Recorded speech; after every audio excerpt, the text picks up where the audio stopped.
Levitiko Kapitulo 10, ang sala ni Nadab ug ni Abihu. Unya si Nadab ug si Abihu nga mga anak ni Aaron mikuha sa ilang tagsa-tagsa kasudlanag insenso. Gibutangan nila kinig kalayo og insenso ug gihalad sa atubangan sa Ginoo.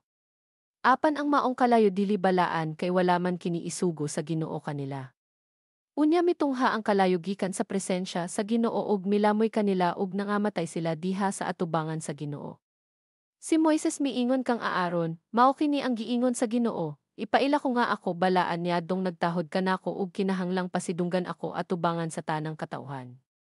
Ug naghilom lamang si Aaron, unya gitawag ni Moises si Misael og si Elsafan nga mga anak ni Uziel nga uyoan ni Aaron ug giingnan. Kuha akining mga patayng lawas sa inyong mga kabanay gikan sa balaang tolda ug dad-a sa gawas sa kampo. Busa miduol sila ug gikuha nila si Nadab ug si Abihu ug gidala sa gawas sa kampo sumala sa gisulti ni Moises. Og si Moises miingon kang Aaron ug sa iyang mga anak nga si Elizar ug si Itamar. Sudlaya ang inyong buhok ug ayaw gisya ang inyong bisti agig pagbangotan aron dili kamo mga matay ug maangin sa kaligutgot sa Ginoo ang tibuok katauhan.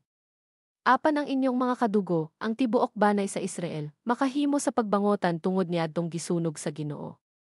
Ayaw usab kamo panggula sa tolda nga tagbuanan aron dili kamo mga matay kay gidihogan kamo sa lana sa Ginoo. Ug gituman nila ang gisugo ni Moises. Mga tulumanon alang sa mga pari, unya ang Ginoo miingon kang Aaron, kon ikaw ug ang imong mga anak mosulod sa tolda nga tagbuanan, ayaw kamo pag-inom og bino o bisan unsang ilimnon nga makahubog aron dili kamo mga matay. Balaod kini nga dayon sa tanan ninyong mga kaliwatan. Ilhon ninyo ang kalainan sa balaan ug sa dili balaan ug ang kalainan sa hugaw ug sa hinlo.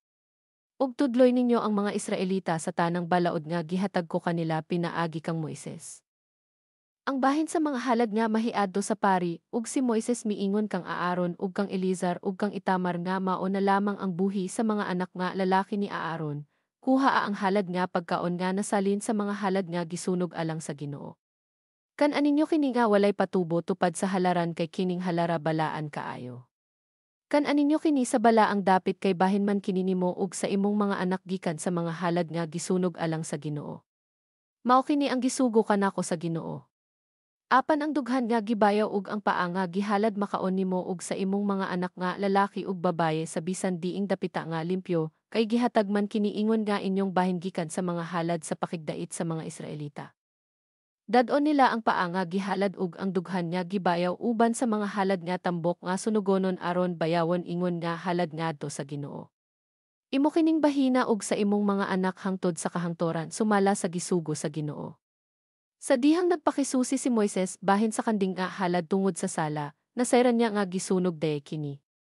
Busa nasuko siya sa mga anak ni Aaron nga si Elizar ug si Itamar ug miingon siya kanila, nganong wala man ninyo kan-a ang halad alang sa sala didto sa balaang dapit nga unta balaan man kini kaayo. Gihatag kini kaninyo aron nga kamo maoy magpas-an sa kasal-anan sa katawhan ug maghimo sa seremonya sa pagpapasasala atubangan sa Ginoo. Ug kay wala man dad-a ang dugo ni ini ngadto sa sulod sa balaang dapit, inyo unta kining gikaon didto sa balaang dapit sumala sa akong sugo. Si Aaron mitubag kang Moises, bisan tuod kon gihalad nila karon ang ilang halad tungod sa sala ug ang halad nga sunugonon sa atubangan sa Ginoo, nahiagom gihapon ako ni ini nga makalilisang nga mga butang. Kon nakakaon pa ako sa halad tungod sa sala, ikahimuot ba kaha kini sa Ginoo? Nadungog ni Moises ang tubag ni Aaron ug nahimuot siya ni ini.